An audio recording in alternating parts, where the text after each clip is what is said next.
Hey everybody, I'm Eric Meyer from Instructor Summit. Going to do a really neat video on sector times, segment times, split times. They're all sort of synonymous, and hope you enjoy it.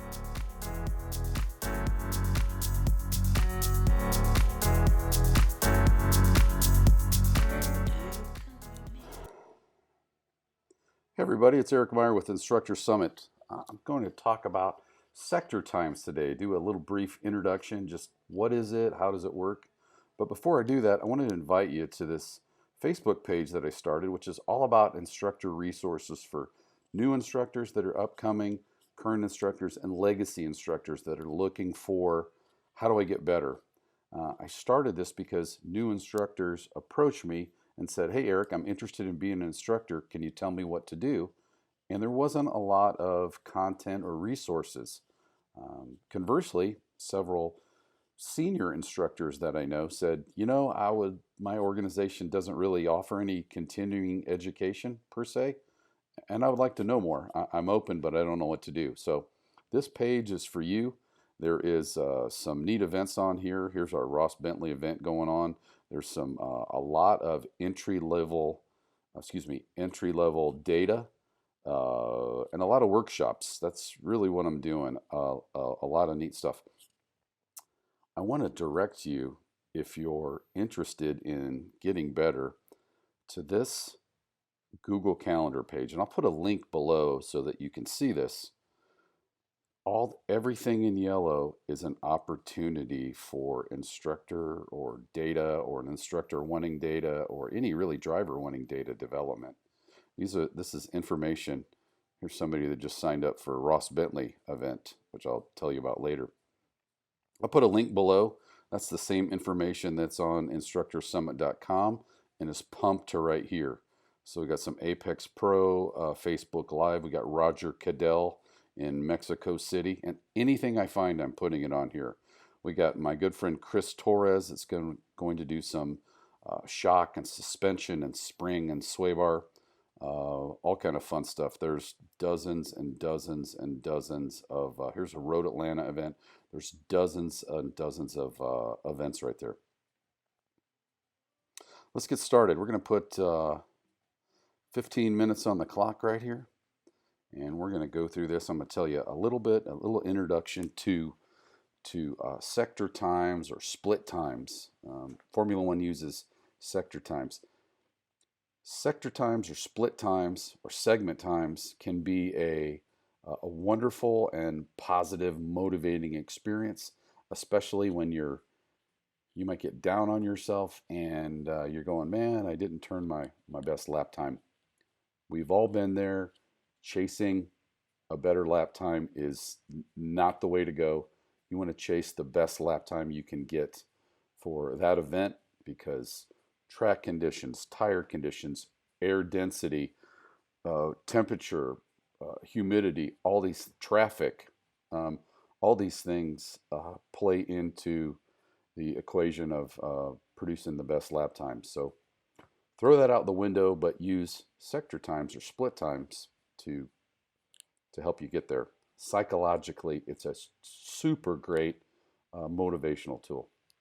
Okay, we're at Barber Motorsports Park. My good buddy Kevin Bandy allowed me to look at his data here, and he's chief instructor Jay Zilla. And what I've done here is just highlighted 3 laps, and this is really why I decided to do a sector time and an analysis and an introduction to it. And here's why.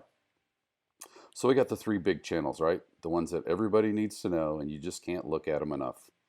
If you have more channels than this and you don't use these for the majority of the time, your foundation is, you built your house on the side of a cliff in sand. Knowing these 3 channels is the ticket. This plus this equals this. This plus this equals this. By the way, a little shout out to Andrew Rains and Apex Pro. This is data that Kevin acquired using an Apex Pro, and I know that because it says an Apex score right here. Okay, let's get going. First thing I'm going to do is since I already kind of looked at this data, I am going to change the colors to make it a little easier for everybody to see this. And what I've done here is make the lap that I want you to see in black. Okay? And remember, these colors right here correspond with these colors over here. So the green lap of 153.28 is the green one right here, is the green one here. And the black lap is this one right here for speed, this one right here for lateral, this one right here for longitudinal. Okay? So I want you to see something here, and this is how I came to the conclusion that I need to go to split times. And when you see something like this, you can too. So I see all these, I'm going to turn on the flashlight here for you. I see all these 3 laps right here, and they're all 153s. Yet over here, I just see a lot of variety in the speed, right? One might think that, man, I'm really consistent. And we're not knocking Kevin here. This is for everybody. This is in everybody's data. But how can you say that you're consistent when you see this variety right here? It's almost like he's got consistent variation. You know what? He does, and so does everybody else. And a big part of that comes from this track, which is very hard to pass. And another big part of that comes from the organization or the run group or both that you run with. So if your organization doesn't have a lot of advanced passing practice or drills or conversation, chances are it's really hard to get a flyer lap or a series of flyer best laps, especially at a track like this. So here's what we see. We see what appears to be consistent laps here, but look at the variety, right? So how could that be? Well, we're consistently a little bit inconsistent. And for something like this, it's usually traffic, but it also might be driver as well. Don't fret. This is a very positive situation. So here's what we're going to do. We are going to look at this black lap, and we're just going to do this right here. Do you see? Oops, excuse me. Do you see right here? See if I can use this cursor here. Do you see the black lap is actually slower right there, and it's a little on the bottom of this part too, right? It's the slowest of these 3 right here, and you can easily see that right here. And it kind of looks like it's right there a little bit, right? And maybe a little bit right there, and oh, definitely right here, right? And this looks kind of the same. Oh, look at that one, super big one right here, right? Anywhere else? Not really. Maybe a little bit here, just for a little bit, possibly.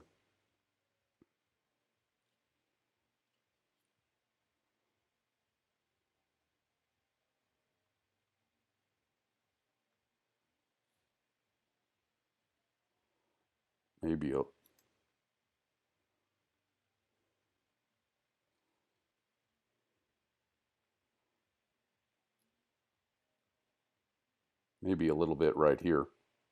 Right, do you see that?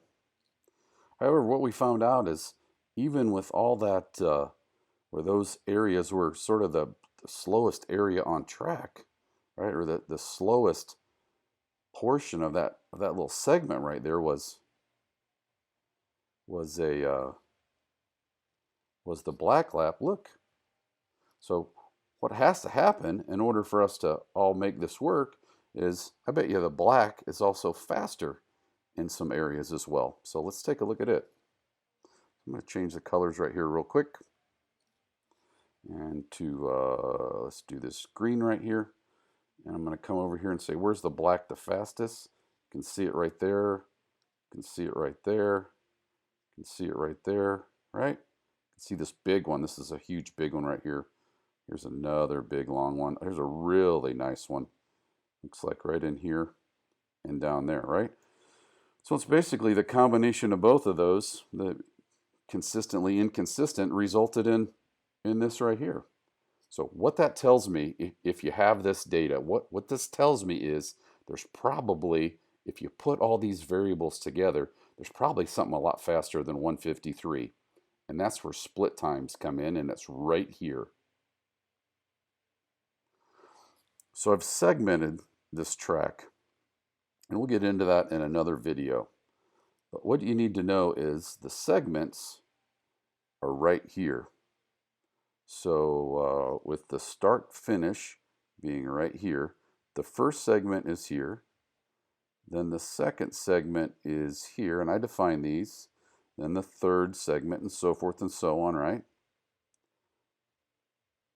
Right? And just stop these just before the break zones. So all these are segments. Okay, making sense so far? So we go over here to split times, and I'll show you how I made those segments in another time, unless you want to try it on your own. I went right here, I went right here, and I'll do a video on this on the future. And I basically made these segments right here. We'll do a video on that in the future. But here's what you see. That 153.2 right here is the same one as this 153.2 right here, right? Okay. Here's where this is fantastic. The 153.2, and here's all our segments, right? The 9 segments we talked about. I showed you the 1, the 2, the 3, the 4, right? The reason why it's green is it's affiliated with your best lap. So that's why all of this is green.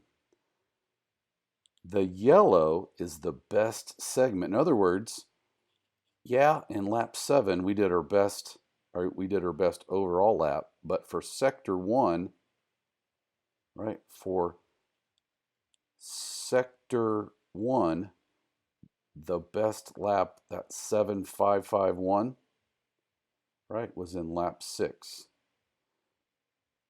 All of this is a theoretical best. This is where this is really motivating. This value right here is a combination of that 18.1 that came in the best theoretical lap, came from our lap number 7. Woohoo! However, in sector 3 we did a 13.1, and look at that, several tenths less, a 12.87, and that 12.897 came from our 5th lap. So basically, anywhere you see yellow up here, anywhere you see the yellow right here, the yellows tie in together, except for this lap right here where they're showing that yellow right here. I'm going to take this one off right here, make it easy for you to see. There we go. Anywhere it's yellow up here, sector 7, the fastest sector was in lap 3, and that one right here goes down to right here. There, there, there, there. And collectively, that's a 151.8. When you see that, you should get jacked up. You should be excited, because that's going to tell you where to go look in your data, and we'll do that in another video. But my rule of thumb is you can find half of that. If you can see this, you can go out and find half of it. So the delta between here and here is about 1.5 seconds. Should be able to save half of that, which is about 3/4 of a second. Take 153.2, take away 3/4. You're looking at a 152.5. Your target, and it's achievable, is a 152.5. Should be go out and attack that. Okay? Now what's this rolling thing? Well, the rolling, this is right underneath it right here. The rolling best is essentially this. See that purple? The rolling best says, I actually did a 152.7. Remember, we said we should be able to go out and tackle a 152.5. So this is pretty darn close. Anything that's purple starting right here, if we pretended that the start line was right here, and we went all the way down, I'm going to use the flashlight here. This purple, we pretended the start-finish line was right there, and we went all the way down here. And then we came back around right here and stopped right here. All those are purples, right? They're either purple and yellow. They're yellow because that was part of the theoretical best. So it's both theoretical and the best rolling lap. And that's how you come up with a 152.7, which is right in line with what I think you should get, which is a 52.5. I'm going to do that again. Those yellows, everything yellow on here is theoretical, those contributions. I used to have to do this with pencil a long time ago, so this Track Attack software is great. Everything in purple, all connected. See how these are all connected in purple? There's a little yellow, which means that's also there and there, right? That was the fastest segment time overall, plus it was part of the rolling, right? Is that making sense? I have to watch this video twice to understand that. The main thing you need to know is split times is a wonderful feature on Track Attack, and when you see a lot of variation in your laps, or you see something like this where I think I'm really consistent, well, we think we're really consistent, but look right over here. There's a 1.5 second delta, which is massive. Remember, you can get half of that. So use this as a positive motivator. Use this to see which segment you're the most, which segment you messed up, right? That you can go out and say, I'm going to do better, and that's something to work on for your next session. This takes just a few minutes to analyze and look at. It is a very powerful tool, and it will tell you that there's more out there. Bring the right frame of mind to your track day. Look at your theoreticals. Look at the difference between what you're doing and what you could do, and go after it. If you got data questions, please email or get a hold of me. I'm Eric Meyer. Time's up, and we'll talk to you soon.